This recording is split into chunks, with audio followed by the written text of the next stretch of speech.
Boa noite a todos. Vamos hoje, então, dar início à 19ª sessão científica, NEIS e SED H. Hoje com os aspectos dermatológicos da SED H em mulheres.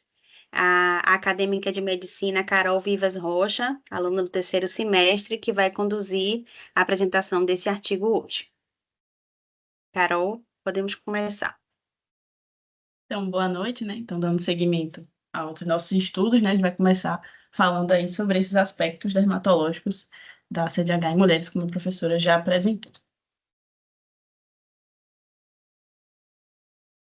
Então, começando com um resumo geral do que o artigo ele vai falar, né? Ele identifica as 5 principais alterações dermatológicas associadas à síndrome de Ehlers-Danlos hipermóvel, que são pele macia, cicatrizes cutâneas atróficas, pápulas piezogênicas, hiperextensibilidade elástica e hematomas. O artigo aborda essas manifestações cutâneas, né, e tenta se aprofundar em como elas afetam os pacientes, principalmente as mulheres, inclusive falando um pouco também do mecanismo desses sintomas, né, na medida do possível.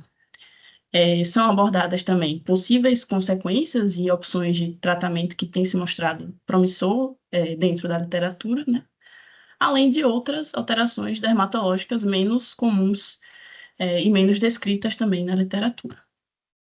Então, sobre o estudo da revisão de literatura publicada na Revista Internacional de Dermatologia Feminina, em 29 de janeiro de 2021, possui 4 autores, sendo que 2 deles são do Instituto de Tecnologia de Nova York e também de centros médicos lá dos Estados Unidos, né, os outros 2. Como palavra-chave, ele teve Ehlers-Danlos, síndrome de Ehlers-Danlos, manifestações cutâneas, pápula piezogênica pedal, livedo reticulares e elastose perfurante serpiginosa, que são essas 2 manifestações menos comuns que ele trouxe. Então, começando da introdução, né, ele define esse grupo de doenças raras e hereditárias do tecido conjuntivo, que é a SED, e fala, né, dos seus 13 subtipos, que, embora possuam critérios clínicos exclusivos, existe um certo grau de sobreposição de sintomas, né? E associando isso à questão que a gente sempre fala, né, de não possuir ainda uma base genética, uma mutação genética conhecida na variante hipermóvel, isso tende a gerar, né, a tornar esse diagnóstico mais difícil. Ainda mais, isso é só a gente pensando nas outras variantes, né? A gente também pode pensar nas outras síndromes do tecido conjuntivo, né? Como, por exemplo, a síndrome de Marfan, né? A fibromialgia, que tem sintomas em comum, como, por exemplo, a hiperextensibilidade da pele, né? A hipermobilidade articular e a fragilidade tecidual, também dificultam esse diagnóstico, né? Esses critérios clínicos em comum. Então, a ausência de marcadores genéticos, tanto em testes laboratoriais e moleculares, também tende a dificultar esse diagnóstico. Então, por isso, o objetivo do estudo foi abordar justamente esses achados cutâneos detectáveis mais comuns, o seu papel no diagnóstico diferencial, né? E, concomitantemente a isso, né, examinar e conscientizar também sobre o impacto adicional que a CDH tem nas mulheres, nesse grupo que é mais afetado, né? Como a gente já viu, existe uma proporção de 4:1, né, em relação aos homens. Então, certamente existem manifestações diferenciadas também. Então, começando da primeira característica, que já é conhecida, né, a pele macia, né, que tem uma textura também aveludada e sedosa, e que é semi-transparente, né, tornando veias e tendões mais visíveis nos antebraços, né. E o problema disso é que isso predispõe, né, essa pele a mais lesões e também lacerações cutâneas, né. E essa fragilidade cutânea tem relação com a diminuição da expressão de FLG, que é o gene que codifica a profilagrina, né, que é hidrolisado na forma de filagrina e atua na formação de uma barreira cutânea eficaz. Então, a gente tem que os queratinócitos, eles vão mudando de camada e se diferenciando, e quando existe a redução da expressão desse gene, a formação dessa camada mais superficial, né, da córnea, que ajuda nessa barreira da pele, ela é atrapalhada, né? E por isso resulta numa diminuição da integridade da pele nesses pacientes. Outra questão que a filagrina tem, né, é de prevenir a desidratação da pele.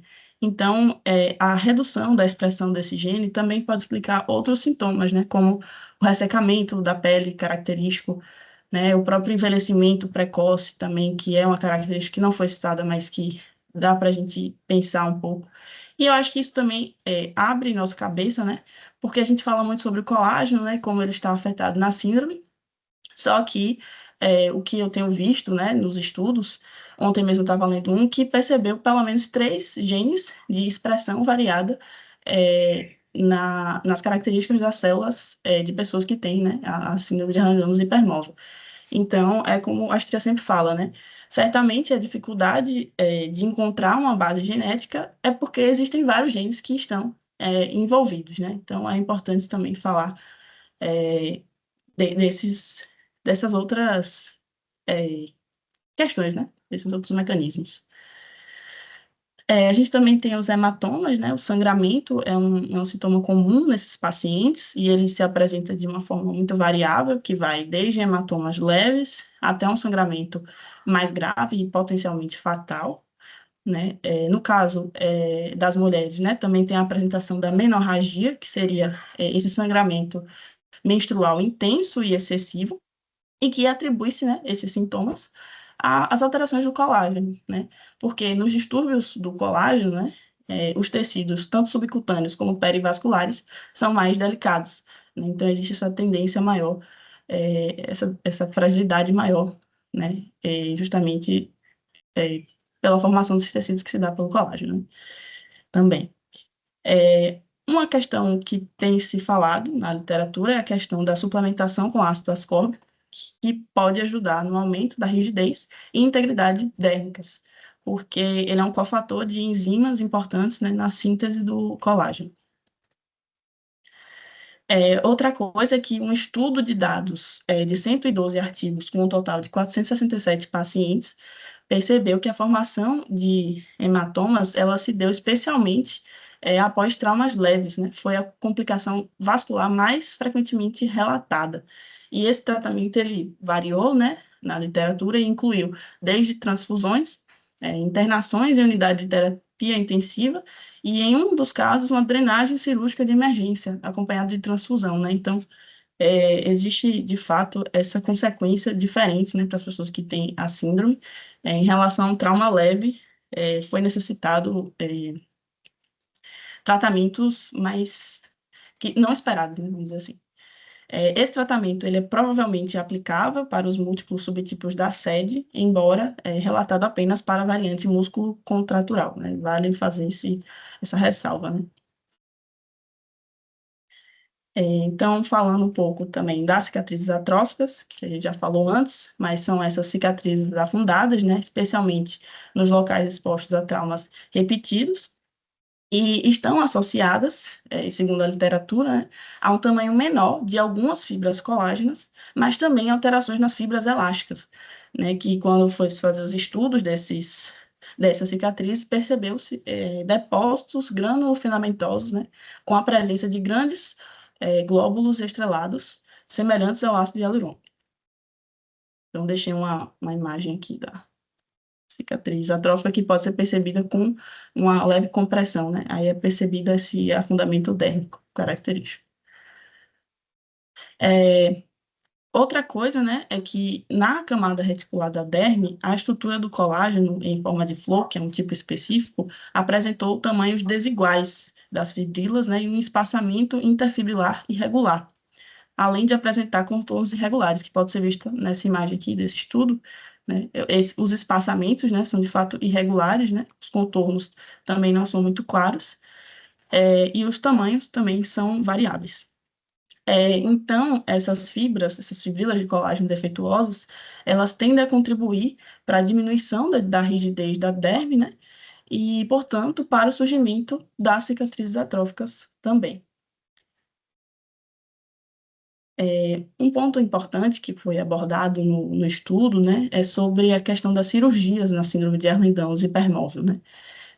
porque é sabido, né, que nesses pacientes o reparo do tecido mole leva mais tempo do que o normal, né, e por isso essas cirurgias elas tendem a apresentar tanto riscos, tanto resultados insatisfatórios, né, como complicações pós-cirúrgicas e cicatrizes inestéticas, né, ou alargadas que podem gerar desconforto para o paciente. Então, existe uma técnica cirúrgica específica que tem sido estudada para uso nesses pacientes, né, que envolve uma dissecção mais suave com o uso de força lateral durante, né, leves, durante incisões, né, retração e também sutura.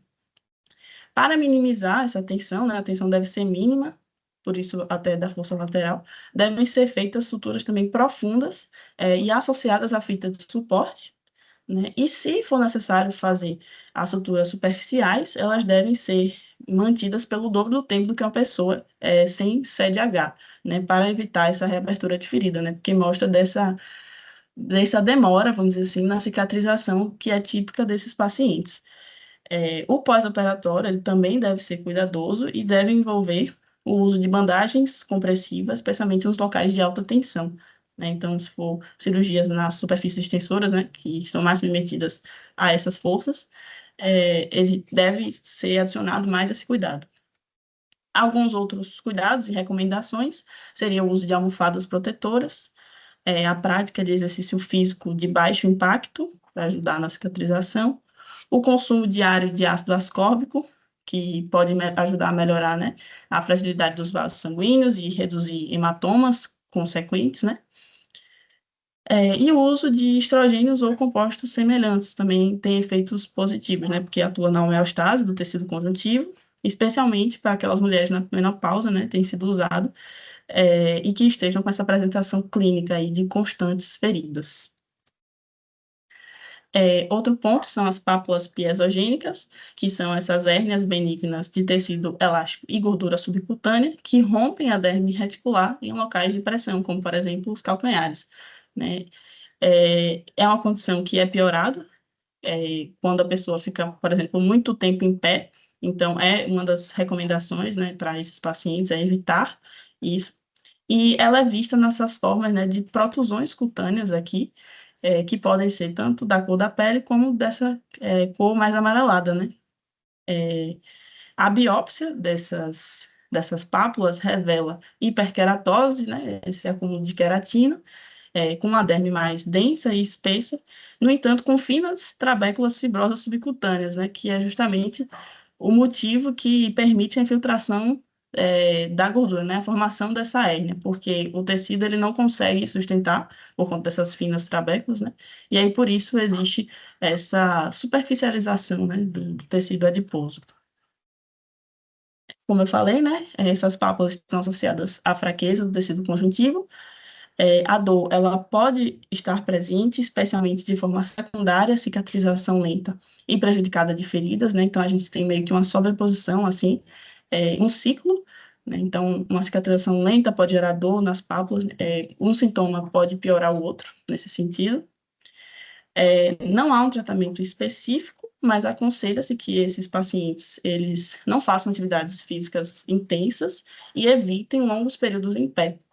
A perda de peso também é recomendada, justamente para tentar diminuir a força, né, que é submetida nos calcanhares, e também devem ser prevenidos traumas nos pés, justamente para evitar essa cicatrização, né, e que é mais lenta, é mais complicada, né, vamos dizer assim, e que causa geralmente dor, né, nesses pacientes.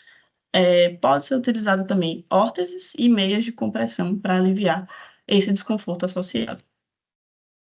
Quanto à elasticidade, né, ela tem a ver com essa capacidade da pele de esticar excessivamente, mas também uma dificuldade de retornar ao seu estado original, né? Ambas estão alteradas na síndrome, e tem a ver com esses efeitos do colágeno, né? O diagnóstico é pelo teste cutâneo da luva de borracha, então você faz essa pinça dérmica, né? E se esse alongamento for maior que 1,5 centímetro, ou se ele esticar além do pulso, classifica-se essa pele como uma pele hiperextensiva. Aí a gente entra, né, nas manifestações adicionais, né? A gente tem o livedo reticulares, né, sua forma benigna, mais especificamente, que é essa erupção pigmentada, né, de azulada a lilás, que se distribui na pele de maneira semelhante a uma rede, né, e que tem muito a ver com esse colágeno que está defeituoso e com a própria transparência da pele que eu citei lá no início. Está muito relacionada a temperaturas mais frias, porque tem a ver com a contração da musculatura que diminui o fluxo de oxigênio que chega e aí aumenta a desoxihemoglobina, que tem essa coloração e, portanto, deixa a pele, né, dessa forma. O tratamento inclui evitar a exposição ao frio e o uso de terapia vasodilatadora, porque tem a ver justamente com essa contração da vasculatura. Outra coisa é a elastose perfurante serpiginosa, né, que ela se apresenta na forma dessas pápulas hiperceratóticas, que dá um aspecto mais áspero para a pele, né? Embora seja mais documentada na variante clássica, ela também tem sido documentada na variante hipermóvel, e ela se dispõe, assim, nessa forma de serpente mesmo, seja na face, no pescoço, nos braços, né, e nas superfícies também flexurais. Biópsias na pele dessas pessoas que têm esse sintoma revelam fibras elásticas grosseiras na derme reticular, né, que é a mais profunda, e papilar também, estudando para a epiderme. E fica visível nessa imagem, que é justamente isso, né? O tecido conjuntivo parece que está sendo empurrado, né, em direção ao tecido epitelial, né, mais externo, e aí forma essas pápulas características, né, nas superfícies da pele dessas pessoas. Normalmente, ela é descrita como assintomática, mas pode ser também pruriginosa, e apresenta uma baixa resposta ao tratamento. No entanto, ele pode ser feito, né, com corticoide tópico. Então, concluindo, as manifestações mais comuns da CDH foram abordadas, né, além de diferentes técnicas, tanto de tratamento como de prevenção. A adoção de medidas preventivas é muito importante, né, o artigo ele ressalta isso, para evitar, né, as complicações cutâneas mais graves, como hematomas, por exemplo, que requeram, por exemplo, a drenagem cirúrgica de emergência, né, dentre outras coisas. Ainda são necessárias mais pesquisas futuras, né, sobre livedo reticulares e elastose perfurante serpiginosa, na CDH, e as manifestações clínicas são muito importantes, mais uma vez, retificar isso, né, que para desenvolver, né, protocolos de manejo da síndrome mais específicos, né, justamente por não ter esse critério ainda molecular. Então, assim eu concluo, utilizei essas referências, e a partir de agora a gente vai estar disponível, né, para alguma dúvida ou questionamento.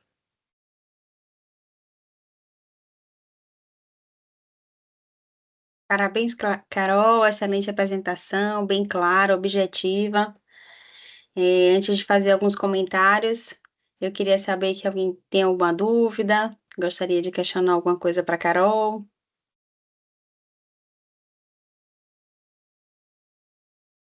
Pode falar, Rafaela. Bom, primeiro, boa noite, professora. Boa noite, Carol. Parabéns pela apresentação, pelo trabalho. Eu acho muito interessante toda vez que a gente aborda os aspectos dermatológicos da sede, porque eu acho que é um dos primeiros sinais que a gente vai procurar no paciente, né? São essas características alteradas na pele, seja a extensibilidade, seja o turgor, ou até mesmo a cicatrização. O que me interessa bastante é ver a cicatrização das pessoas com sede, principalmente a hipermóvel, que a gente vê a presença dessas cicatrizes atróficas, né?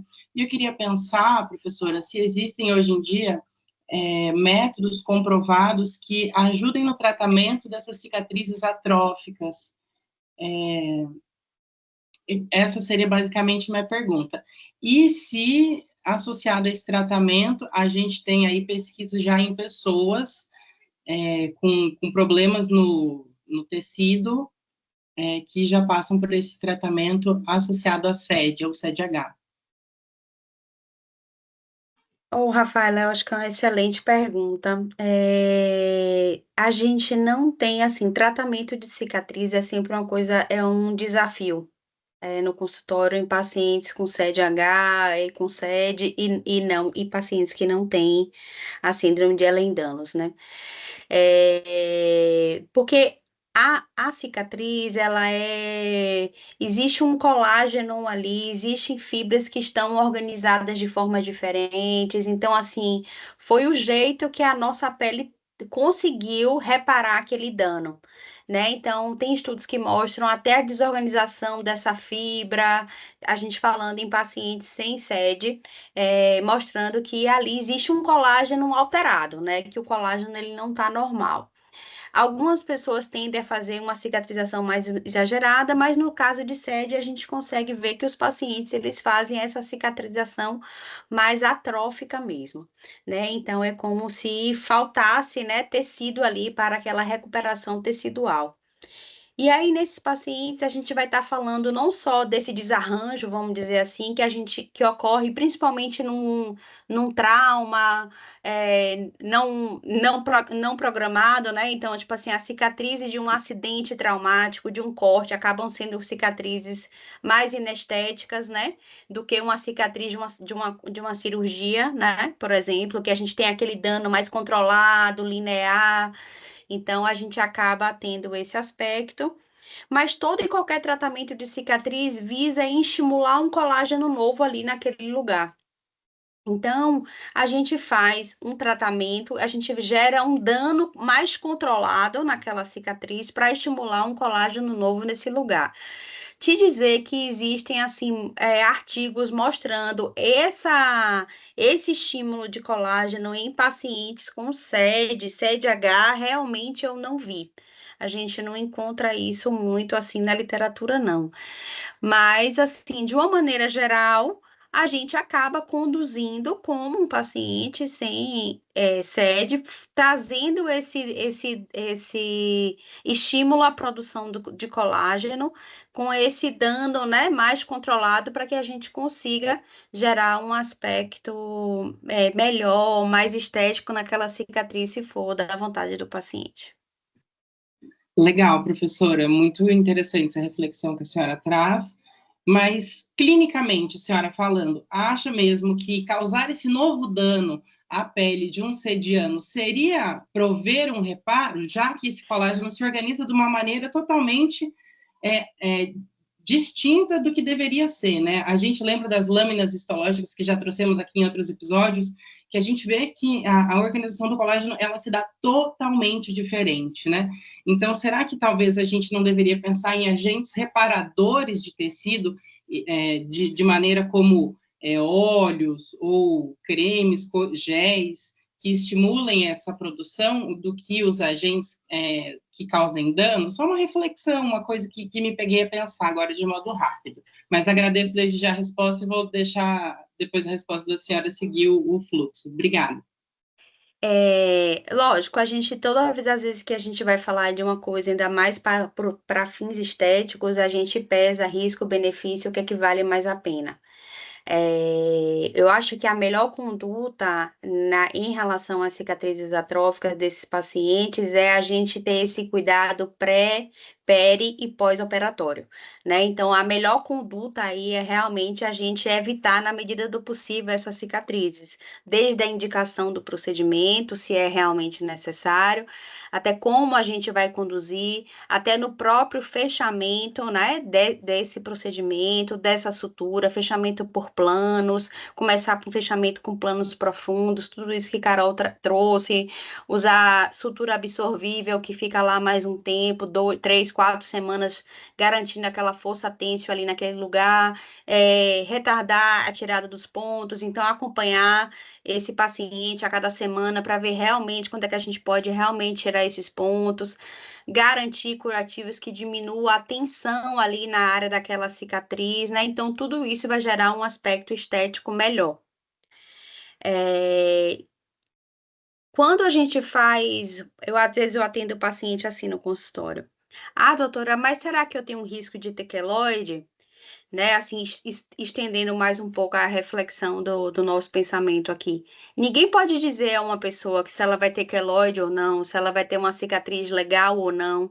A cicatrização, ela é uma coisa muito individual. Então, por mais que a gente faça a técnica correta, por mais que a gente dê ponto de cirurgia plástica, como falam, que são esses pontos internos, cada paciente reage de uma forma e cada um vai ter uma forma de cicatrização diferente. Então, eu acho que é pesar cada caso, né, a depender do impacto que essa cicatriz esteja trazendo na vida desse paciente, na qualidade de vida, porque a gente sabe que tratar a cicatriz, existe uma história ali naquela cicatriz, ah, foi um trauma, foi um acidente, ah, foi uma cirurgia, ah, foi uma tentativa de assalto, então toda cicatriz, ela carrega uma história ali, e pesar risco-benefício, eu iria, se eu fosse fazer uma abordagem dessa de estímulo de colágeno, começaria com uma área teste, um laser numa potência mais baixa, e aí a gente vai vendo como esse indivíduo responde, né? Cada caso é um caso, lógico que a gente agiria nos pacientes com SED, SEDH de forma muito mais cautelosa mesmo.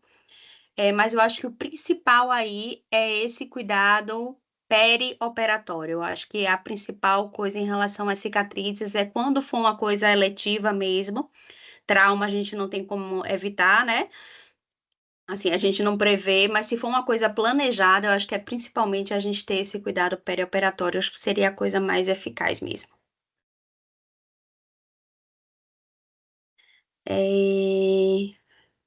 Esther, pode perguntar. Boa noite, gostaria de primeiro parabenizar pela excelente apresentação, gostei muito. Minha pergunta seria se, já que isso tudo vai predispor a pele dos sedianos a lesões e lacerações cutâneas mais frequentemente, se teria alguns outros artigos falando se isso também vai predispor a infecções de pele, por exemplo. Ó, Esté, todas as vezes em que a gente tem essa barreira cutânea, que ela não tá íntegra, né? A gente acaba tendo um risco maior, sim, de tanto infecções bacterianas como infecções fúngicas, né?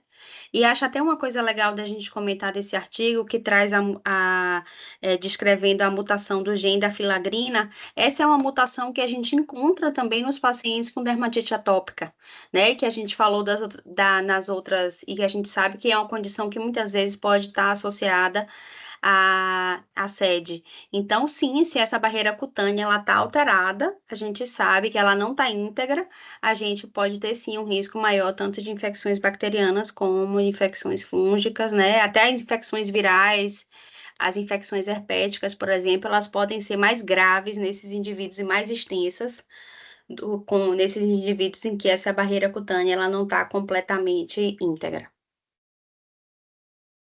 Obrigada. Na literatura eu nunca cheguei a ver, não, nada sobre isso. Mas eu posso dar uma procurada depois, Esther, também. Obrigada. Astria?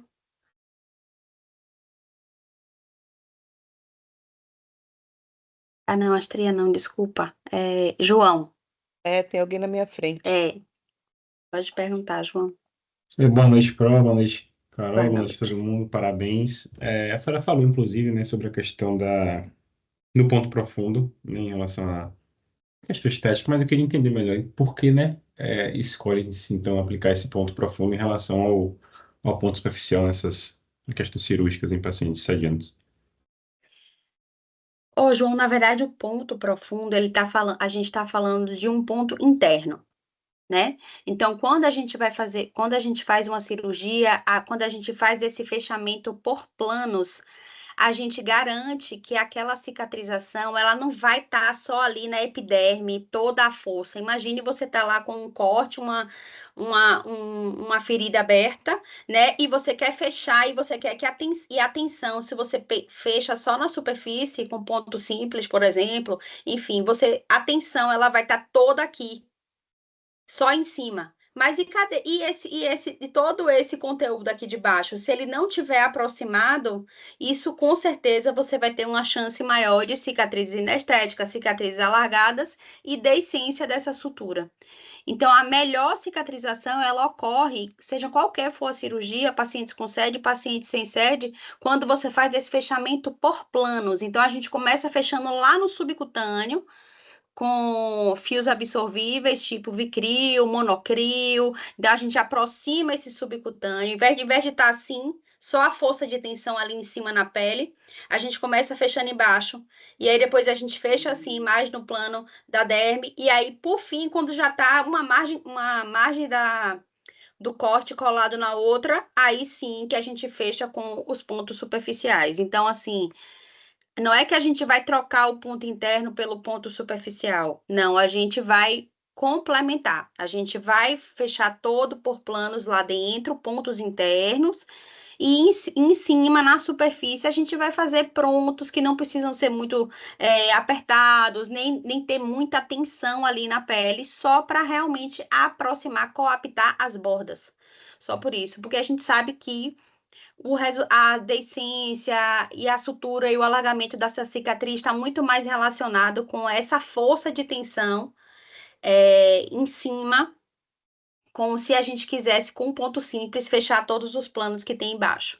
E essa coisa também que esse artigo traz, também de ter um acesso lateral, é como se a gente tentasse descolar de forma mais suave esse tecido peri-lesional, peri-incisão, né, para que a gente tenha maior facilidade para aproximar essas bordas. Entendi. Isso. Obrigado. Agora sim, Astria. Oi.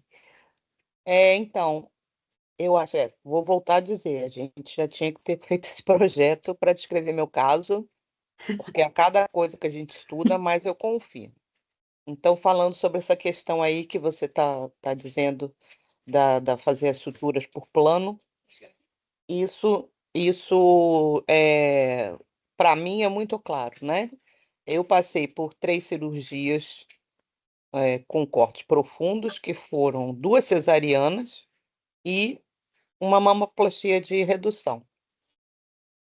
A cicatriz da cesariana, você vê que ela é atrófica, mas ela é muito fininha, assim, é uma coisa bem suave, porque, obviamente, tem muitos pontos por plano ali, vários planos, etc. E se fosse por essa cirurgia só, talvez eu nunca reparasse essa questão da cicatriz atrófica. No entanto, já a mamoplastia de redução, só um minutinho, por favor.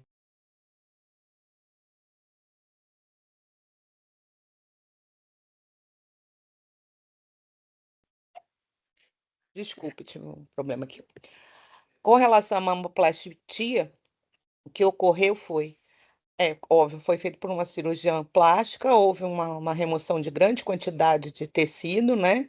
Tirei 1,1 kg de uma mama e 850 gramas de outra. Então, houve uma reestruturação muito grande de todo o tecido e estava tudo indo muito bem até essa mama que teve uma maior massa retirada, ter os pontos esgarçados, eles começaram a se abrir. E desse jeito, assim, quando eu fui de novo para a revisão, elas suturaram por cima, e assim, e ficou uma marca que está até hoje. Então, a cicatriz atrófica, ela ficou mais evidente justamente nessa que eles fizeram um remendo por cima daquilo que tinha esgarçado. Então, o que a gente verifica? Isso tem que ser uma recomendação dermatológica para qualquer cirurgia, né? Isso aí que você acabou de falar, que você já percebeu. Essa questão da sutura por planos, independente do que for. Uhum.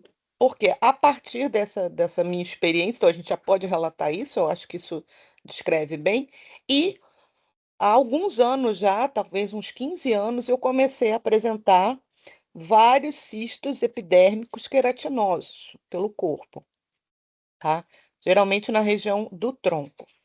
Tanto na região do peito, como na barriga, como nas costas, mas também já apareceu na coxa e já apareceu no braço. Na minha família, e como a gente sabe, isso é uma coisa hereditária, várias pessoas da minha família apresentam esses mesmos cistos epidérmicos em diferentes partes do corpo. Então, eu tenho para mim que tem sim alguma relação, ainda mais depois desse artigo aí, mostrando essa elastose aí que eu nunca tinha ouvido falar. Então, a gente sabe que tem assim uma tendência a ter problemas dermatológicos diversos, né? Por muitas razões. Essa questão da filagrina, ela é bastante importante e sim, antes de eu saber mesmo que tinha Ehlers-Danlos, eu já tinha visto que a minha dermatite atópica, que é presente como um dos principais sintomas, o primeiro sintoma que eu tenho de Ehlers-Danlos desde a infância, né, tem a ver com isso, né? Essas alterações, que a gente tem que pesquisar lá o gene, mas tem alguma coisa relacionada à filagrina, de alteração, que predispõe a maior dermatite atópica, que é uma coisa que eu tenho presente em minha vida. Então, tudo me dá alergia de pele. Um elástico que está mais apertado, uma etiqueta que é mais dura, às vezes o spray passou por alguma planta e alergia em piscada de insetos, etc, etc. Então, uma coisa está relacionada à outra. Então, no que diz respeito à parte de investigação genética, eu acho que a gente tem que dar uma olhada sim na filagrina, justamente por essa suspeita, apesar de ter aquelas questões que a gente sabe do envolvimento dos mastócitos lá do tecido conjuntivo nesses processos cicatriciais que podem estar interferindo nisso, né? E aí eu vou concordar com a Rafaela no que diz respeito a coisas mais invasivas ainda. Então, eu imagino que para recomendações dentro de dermatologia para procedimentos cirúrgicos, tem que sempre se verificar isso, assim, fazer o mínimo de agressão possível no tecido, né? E, como você está falando aí, fazer a costura mais profunda possível, camada por camada, e saber que tem que levar um tempo, no mínimo, o dobro da cicatrização para a remoção de pontos. Então, tipo, se no geral a pessoa faz um determinado procedimento e recomenda para todos os pacientes tirar pontos em 10 dias, vai ter que aumentar isso para 20 e ainda assim reavaliar. Porque recentemente agora eu passei de novo por isso, pelo um problema que eu já passei anteriormente. Fazer remoção de cisto epidérmico, vou lá para tirar o ponto e na hora que tiro o ponto, eles abrem. Assim, a ferida costurada, ela reabre, apesar de aparentemente ela estar colada. E aí o que aconteceu? Que todos os cistos que eu tirei, desde que eles começaram a sair, todos eles viraram cicatrizes atróficas. Por sorte, como eu fiz isso tudo em consultório dermatológico, eu não deixei que eles tomassem um tamanho muito grande. Para você ter ideia da minha mãe, ela formou um cisto desse nas costas. O diâmetro desse cisto era coisa de 10 centímetros, com uma altura de 4 ou 5 centímetros, para você ver como é que estava gigantesco. E por sorte, ele inflamou. Então, quando ele inflamou, aí ele começou a drenar, drenar, drenar, e agora ele está num tamanho pequeno o suficiente que a própria dermatologista vai poder fazer essa remoção do que restou lá, que é o que tem sido feito, que a gente também tem que ver isso, que é a remoção da glândula sebácea, como se ela fosse a responsável por esse crescimento indevido. Dos cistos que eu tirei, eles não retornaram, quer dizer, um retornou, eu já tive que tirar 2 vezes, no mesmo lugar. E aí a dermatologista última que tirou disse que a anterior não deve ter tirado tudo e ficou alguma coisa lá. Mas isso também a gente tem que investigar. E os 2 últimos que eu tirei, a gente fez análise histológica, não fez outra estrutura, porque a gente não tem acesso à microscopia eletrônica, mas eu acho que no que diz respeito aqui a essa parte dos aspectos dermatológicos dentro do nosso projeto, é o caminho que a gente vai ter que fazer.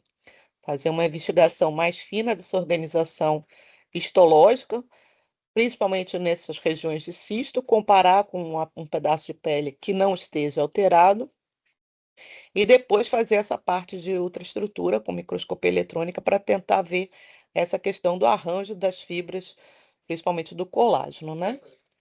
E tudo isso para ver, inclusive, essas questões do que se pode fazer da cicatrização. Então, além do tempo, eu fico me perguntando se o uso de laser se é uma coisa adequada ou não, porque laser é uma coisa agressiva, né? A gente sabe, Fernanda pode explicar isso mais detalhadamente, sobre estímulo de reptilização, tanto que o laser é utilizado para coisas de fins estéticos, por exemplo, para remoção de rugas e remoção de manchas, etc. Mas eu não passei por essa experiência, então não sei dizer como é que como é que a pele vai se comportar num paciente com Ehlers-Danlos. Agora, uma coisa que eu vi que não funcionou e deveria, talvez, né, se seguisse o padrão, foi o uso do Dersane Gel, que é utilizado para facilitar a cicatrização de feridas abertas. Ele é um composto que leva óleo, como a outra falou, com ácidos graxos essenciais, que contribuem para a cicatrização, mas ele também leva um outro componente que agora eu não vou me lembrar qual é, e seja lá qual for, pelo menos no que diz respeito à minha pele, não adiantou nada. A cicatriz que estava atrófica ficou bem atrófica, inclusive está figura de livro, está mais bonita do que essa aí do artigo que foi apresentado. Então, assim, eu queria saber, Fernanda, se você. Agora foi só depoimento. Eu queria saber de você se você já encontrou alguma coisa relacionada à questão dos cistos, ou que não seja em Ehlers-Danlos, mas em outra bibliografia que você tenha visto, da origem desses cistos. Porque eu acho que, assim, entendendo da origem da formação dos cistos epidérmicos queratinosos, talvez a gente tenha mais pistas por que isso é tão frequente. E isso aqui eu estou falando de uma observação, tá? Se a gente confirmar isso, acho que a gente tem que relatar esse caso, mas tem que confirmar, obviamente, com mais pacientes. Por que é que seria? Porque se a gente entende a formação, a gente pode pensar por que é que seria mais comum numa pessoa com síndrome de Ehlers-Danlos hipermóvel. E essa é a minha pergunta. Se você tem alguma suspeita em cima disso tudo que eu falei. Astria, o cisto, na verdade, ele acaba gerando uma formação de uma cápsula. Então, é por isso que espremer o cisto e ele vai voltar, né? Então, você esvaziar aquele conteúdo sebáceo sem remover a cápsula, isso vai gerar uma recidiva. Então, a conduta certa mesmo nos cistos é a gente abrir, tirar ele com a cápsula para evitar que aquele espaço fique realmente acumulando o conteúdo, né? Porque se você espreme, ele pode encher de novo. Então, realmente, a gente tem que tirar essa cápsula. Ele pode ser chamado de cisto epidérmico, mas é também chamado de cisto sebáceo, né? Porque ele acumula essa secreção sebácea mesmo, né? Então, acaba sendo uma coisa mais frequente nos pacientes que têm a pele mais oleosa. E então a gente vê muita associação de cisto com acne, né? Espinha, paciente que tem dermatite seborreica, caspa, então acaba sendo muito mais comum nesses pacientes. E a localização característica é realmente no rosto, no tórax, nas costas, né? A gente não fica vendo assim cisto epidérmico na coxa, na batata da perna, não é uma coisa mais onde a gente tem um maior acúmulo de glândulas sebáceas, né? Então a etiopatogenia vem daí, desse lugar onde a gente tem o maior acúmulo de glândulas sebáceas que acaba gerando a formação dessa cápsula.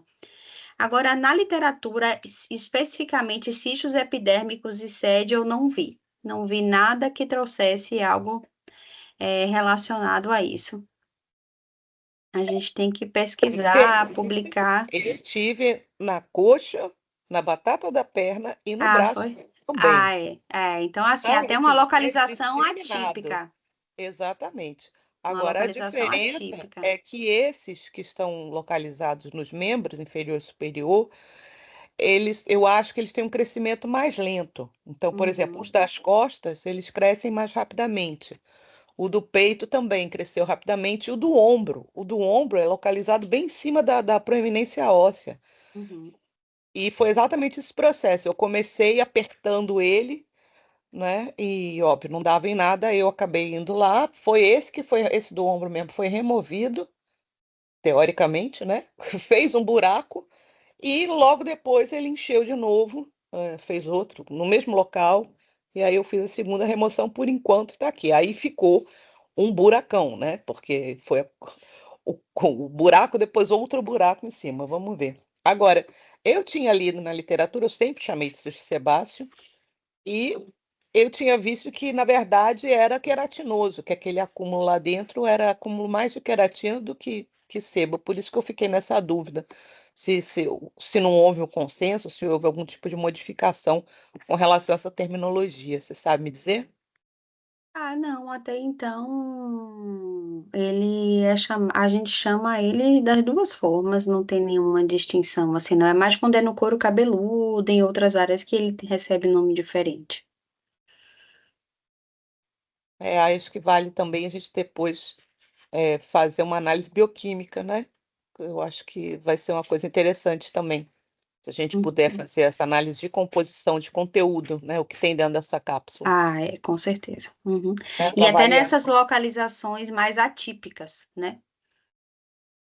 Tipo É. perna, não é Então, muito. o da É, coxa já foi removido, já fez Aham. lâmina. O que a gente pode fazer é comparar esse que já foi removido do ombro com esse da coxa e ver se tem alguma diferença na organização tecidual. Acho que já vai ser uma coisa bacana. Vamos ver os próximos.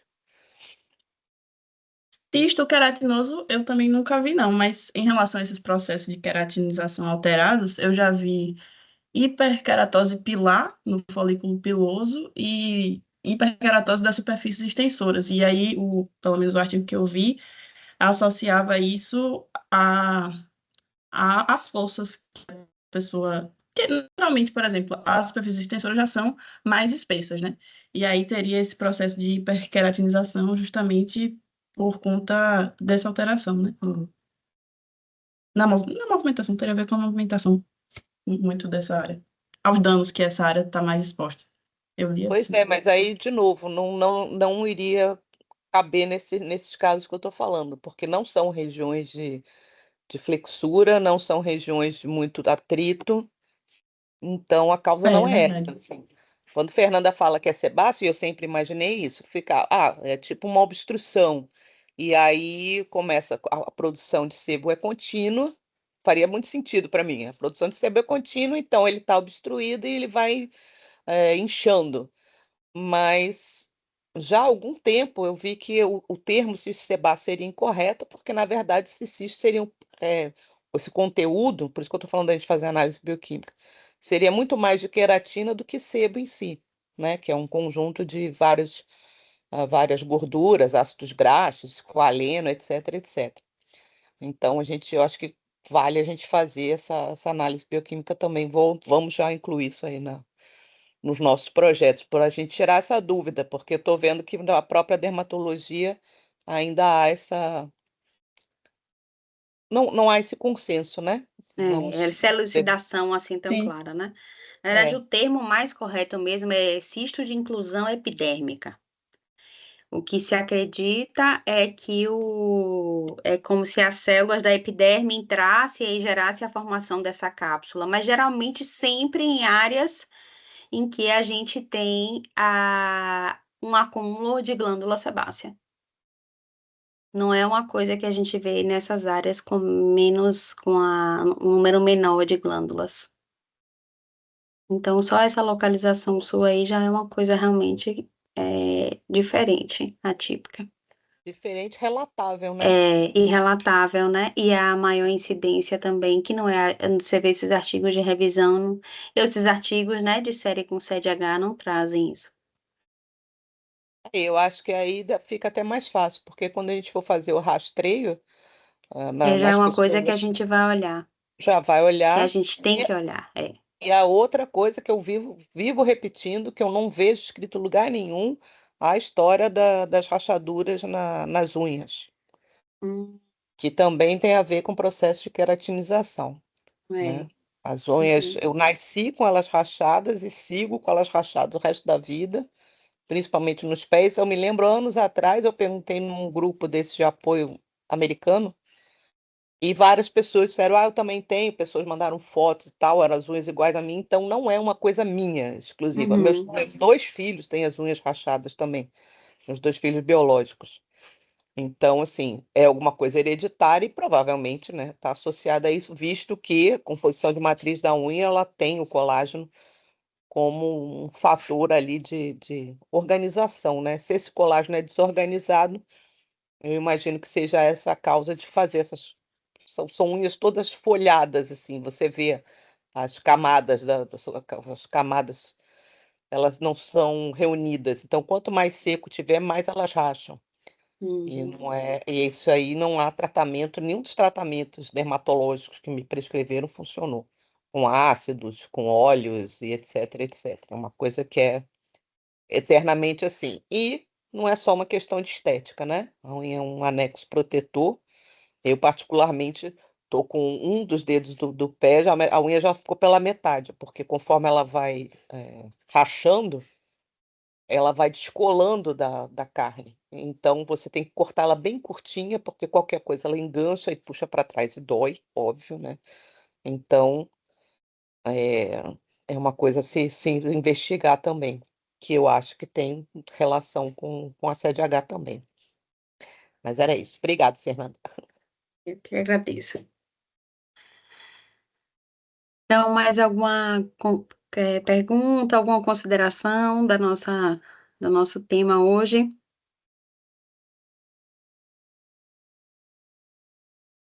Acho que não, então vamos terminar a 19ª sessão científica do NEIS e CEDH. Obrigada, Carol, obrigada a todos pela participação e sigam o nosso grupo, o nosso projeto, as nossas atividades nas nossas redes sociais. Boa noite a todos.